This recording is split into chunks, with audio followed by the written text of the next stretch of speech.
Chapter 1. Reality. I often thank God that I grew up in the years before the internet was in every home. I'm not sure I would have handled it very well. It's not like I'm ancient either, but my 34 years do mean that I was born and raised in a different world. It is difficult to quantify or even qualify how the world has changed since the web tied us all together into this strange and elaborate network of bits and bytes. But I do know that nearly every area of life has been touched by it. We do not have the old world plus the internet. We have a whole new world.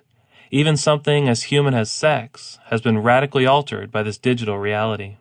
Teenagers in the 90s, when I was growing up, were not much different from teens today. We wanted the same things. We just had to work a little harder to get some of them. If we wanted to see pornography, and we did, the process usually involved at least two kids working in tandem. One would distract a shopkeeper, while the other tried to steal a magazine from the rack at the back of the store. The appointed thief would have to pick up the magazine silently, shove it down his pants, and walk out of the store without being spotted. This was dangerous, high-stakes work that, if anything went wrong, could easily result in a really awkward meeting between you, your parents, and the police.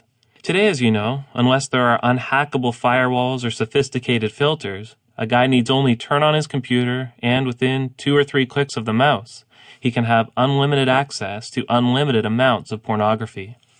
Porn merchants established a beachhead on the internet in its earliest days and have been aggressively building their billion-dollar digital empires ever since. As a result, it is actually far more difficult to avoid pornography than it is to find it, and it would be literally impossible for one person to watch all the pornography being created today. There would not be enough hours in the day or days in the year, not even close. Needless to say, teens, and teenage boys in particular, are quick to sample this illicit feast. Even preteen boys are being drawn in. From the first awakenings of sexuality, many preteens are inundated with pornography.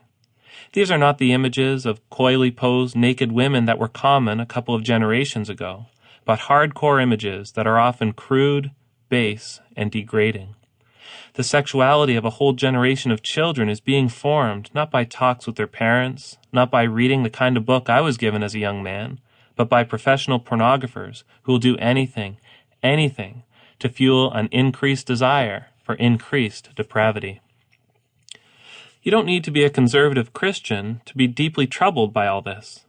A short time ago I read an article by a woman who considered herself a feminist. She insisted that she enjoyed sleeping with men and thought little of sleeping with a continual succession of men. Yet she shared what for her was a